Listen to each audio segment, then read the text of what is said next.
Olá, pessoal, tudo bem? Muito bom dia, boa tarde, boa noite. Estamos aqui com mais um conteúdo no canal Júlio Miguel Neto, sexta-feira, 5 de setembro. Eu venho trazendo para vocês as primeiras, últimas e atualizadas informações do Clube de Regatas do Flamengo. Mas antes disso, aquele recadinho de lei, peço para você deixar o like, se inscrever, acionar o sino de notificação. Você que está chegando aqui pela primeira vez, seja muito bem-vindo. Obrigado pela sua moral. Deixa o like, se inscreva. Você que já está aqui conosco, valeu pela confiança de estar aqui mais uma vez no canal Júlio Miguel Neto. Vamos falar muito sobre o Flamengo que volta aos gramados. Depois de 4 dias de folga, o técnico Felipe Luiz volta a trabalhar com o seu elenco parcialmente, né? Alguns atletas estão servindo as suas seleções, na data FIFA, tem as eliminatórias da Copa do Mundo, e ainda tem mais um confronto, né, para cada convocado. Aliás, ontem o Brasil, no Maracanã, despachou a equipe chilena por 3-0, com o Estevão, jogador do Chelsea, Lucas Paquetá, formado na base do Flamengo, jogador do West Ham, e o terceiro gol foi assinalado pelo Bruno Guimarães, né? Bruno Guimarães, ele começou aqui no Rio de Janeiro e ganhou proporção nacional no Atlético Paranaense, o jogador do Newcastle. Ontem nós tivemos um frisson, muita gente achou que o Samuel Lino ia entrar em campo, mas acabou que ele ficou como opção nos suplentes do técnico Carlo Ancelotti. Felipe Luiz vai ter ali alguns desfalques pelos selecionáveis, 3 jogadores da seleção do Uruguai, que, aliás, ontem tiraram onda, Arrascaeta e Varela, né? O Varela faz um cruzamento com o gol do Aguirre, Arrascaeta faz um belíssimo gol da seleção do Uruguai. Ontem parecia o Flamengo jogando, né? Muita intensidade pelo lado direito, Varela ofensivo, não estava como zagueiro, não, meu. Olha que o Alonso Bielsa gosta de jogar com 3 defensores de ofício. Varela ontem como lateral, quase que um ala. Que loucura, e realmente essa nova versão do Varela vem agradando não só os torcedores do Flamengo, mas também os torcedores da seleção uruguaia, né? Ontem a equipe celeste venceu por 3-0 e também garantiu a classificação para a Copa do Mundo ano que vem nos Estados Unidos. Então, o Felipe Luiz não terá esses 3 jogadores da seleção do Uruguai, os laterais Guilherme Varela e Matias Vinha, o meio campo armador, meio atacante, né, o Jorge André Arrascaeta.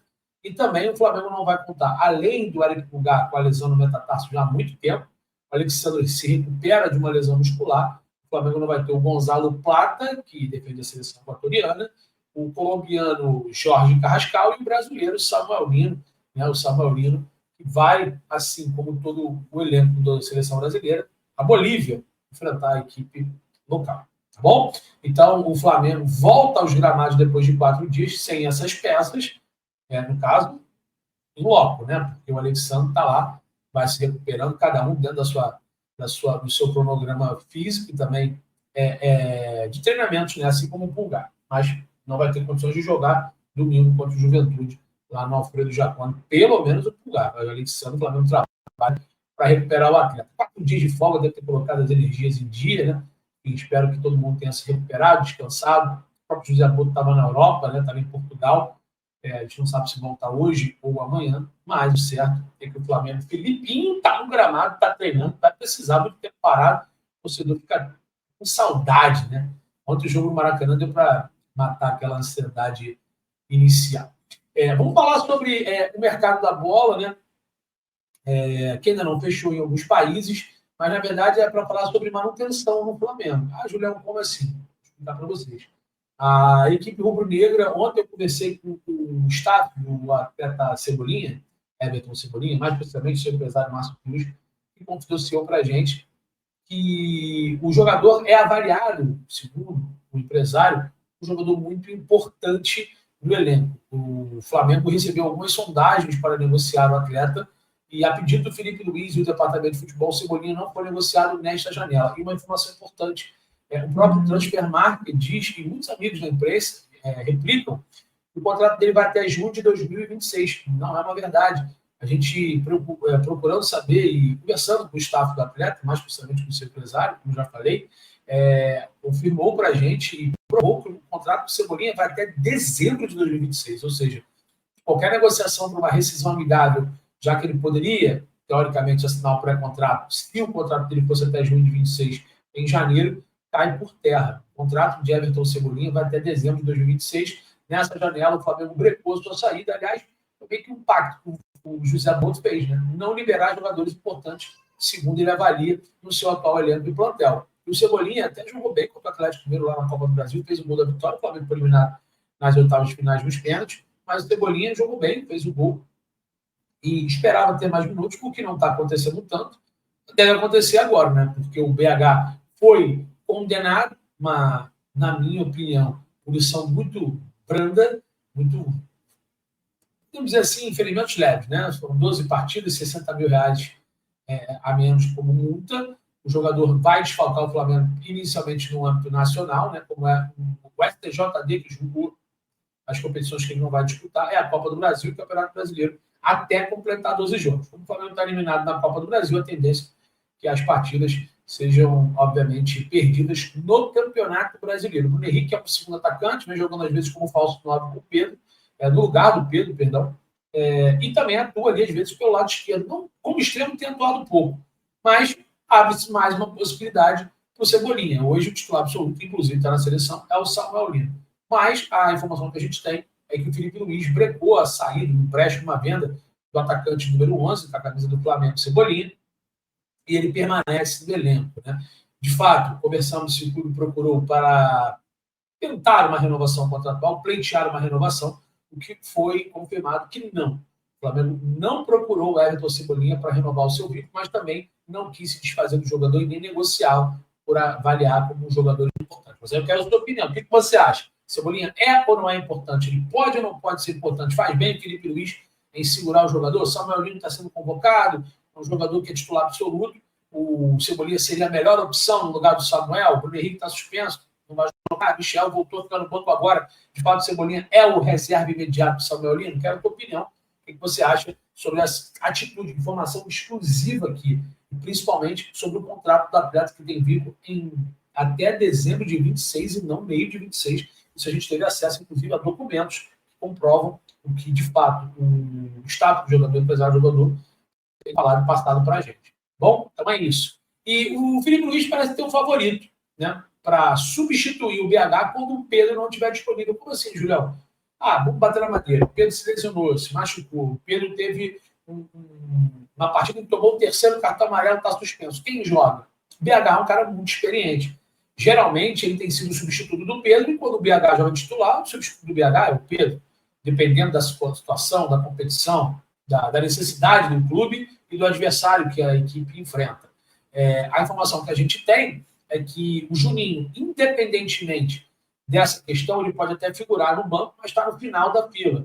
Os outros jogadores são extremos. Luiz Araújo, o Cebolinha, o próprio Michael, que voltou a ficar no banco para a negociação do Matheus Gonçalves o Al-Ahly, e o Samuel Lino, são jogadores de lado. O único jogador de lado que consegue fazer esse falso 9, já fez esse falso 9, e aí você pode questionar se é a melhor opção ou não. Eu não acho que ele rende tão bem assim de falso 9, embora, inclusive, tenha feito o gol da vitória contra o Mirassol por 2-1, chegou a estar 1-0, fez o segundo gol, e está no equatoriano Gonzalo Plata, que é onde esteve o campo, né, contra o Paraguai.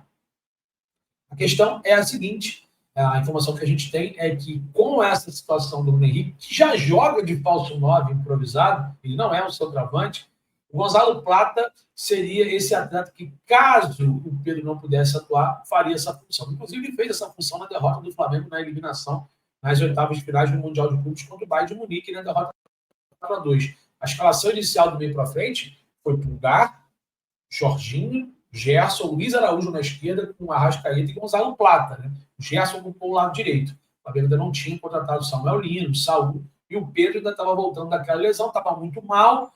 Tecnicamente, fisicamente, o Felipe não estava contando com ele. Nesse jogo, por exemplo, contra a equipe do Bayern, por uma opção do treinador, ele deixou os dois jogadores no banco, tanto o Bruno quanto o Pedro. Tanto que o Bruno entrou no segundo tempo, quase faz o gol do empate, quando estava 3-2 ali, não conseguiu desviar a bola do Neuer e acabou errando ali um lançamento que ele recebe do Jorginho. Enfim, ele estava 3-2, não poderia ter sido outro. Mas o Plata é o favorito para jogar nessa função no lugar do Bruno Henrique. Julião, mas e o Wallace? Vai continuar ali como uma opção também. Mas como o Plata é um jogador mais experiente, jogador de seleção, rodado, e já atua nessa posição, e também é esse falso 9 que ele tenta fazer o Bruno Henrique quando o Pedro não joga, essa é a tendência. Se, no caso, ele optar pelo Plata como falso 9, e aí abre, obviamente, uma possibilidade para o Luiz Araújo jogar na dele na direita. O Luiz que tem grandes números também, muitos gols e assistências na temporada, tem um ótimo chute de fora da área. Contra a equipe do Vitória mesmo, o Plata saiu, participou daquele belíssimo gol do Arrascaeta, o terceiro do Flamengo na vitória por 8-0, mas ele é substituído e quem entra? Luiz Araújo, que faz também o 6º gol, chuta uma bola na trave, participa do lance do pênalti do gol do Bruno Henrique, o 8º, um jogador participativo, insinuante, com bons números na temporada, e a disputa sempre aberta ali do Felipe Luiz pelo lado direito. Mas, com essa situação do Bruno Henrique, o Plata é o favorito para jogar quando o Pedro não estiver disponível. E, obviamente, ficaria no banco o Alaciano, e aí a opção do treinador é levar para o banco ou não o Juninho. O Juninho está no final da fila, né? E o Michael também vai ser aquele cara que vai ocupar a terceira possibilidade pelo lado de campo. Com essa situação do Plata, o Luiz indo para a direita, o Michael ganha um pouco mais de espaço, porque também consegue atuar pelo lado direito. Então, quando eu tenho o Luiz Araújo e o Michael pelo lado direito, Samuel Lino e Cebola pelo lado esquerdo e na frente, Pedro e Plata, além do Alaciano. Então, essas são as opções, mesmo com o Bruno Henrique sendo julgado, condenado e pegando esse gancho de 12 jogos. Ainda não há uma certeza. O Flamengo vai recorrer da sentença, mas, segundo o relator no início do julgamento, deixou claro que ia levar o caso da FIFA e a Conmebol para que as punições dos jogos também pudesse também valer na competição organizada por essas duas entidades. Então, o favorito do Felipe Luiz é o Gonzalo Plata de 9, quando o Pedro estiver ou lesionado, ou fadigado, ou dependendo do adversário, ou até mesmo suspenso, o Plata faz a 9 e o Luiz Araújo entra na direita. Mas aí, o que você achou sobre isso? Comenta aqui, peço para você deixar o hype no nosso conteúdo, é muito importante para o nosso crescimento, chegando à marca aí de 51.500 pessoas com a gente, nesse um pouco mais de um mês e meio de projeto no nosso canal alternativo, que é aqui o canal do Júlio Miguel Neto, um canal de vídeos informativos todos os dias, de segunda a sábado, 2 conteúdos. Ontem, de fato, enrolado, né? Não consegui gravar, mas hoje tem conteúdo da manhã, conteúdo na parte da tarde, e eu peço para você deixar esse like com a gente, dar essa moral, hype o conteúdo, comenta aqui o que você acha da situação do Plata ser substituto do Bruno Henrique, se você prefere o Alacian, dá a oportunidade para o Juninho. Então, quero a opinião de vocês. Fez bem o Felipe Luiz em relação ao Cebola? É muito importante para a gente poder avaliar. Flamengo voltando aos treinos para se preparar para a maratona de jogos. Próximo confronto é domingo, sem ser esse o outro contra o Juventude no Alfredo Jaconi pelo Brasileiro. E aí, meu amigo, haja coração, quinta-feira, Taça Libertadores da América, primeiro jogo das quartas de finais, Flamengo e Estudiantes de La Plata. Convido vocês às 11 horas da manhã também, acompanhar a gente na Rubro News TV, ao vivo, daqui a pouquinho, né? São 9h44 horário de Brasília, você está vendo esse conteúdo no gravado, você volta também lá e procura a gente na Rubro News TV, 11 horas da manhã, olho no lance. A gente vai estar 2 horas falando muito sobre o Flamengo e aprofundando mais sobre os temas e, obviamente, resenhando para a galera do chat, tá bom? Então é isso. Rubro News TV, canal de live, Júlio Miguel Neto, canal formativo. Importante você se inscrever nos 2 canais, que você está sempre bem informado. Você que tem mais tempo para live, você que tem menos tempo no vídeo, a gente pensa sempre em vocês, tá bom? Então é isso, muito obrigado, uma ótima sexta para todos. A gente volta à tarde, quem não conseguir acompanhar à tarde, valeu, ótimo final de semana. Quem voltar aqui à tarde, eu aguardo vocês, tá bom? Beijão, forte abraço, saudações, eu parti. Fui, valeu!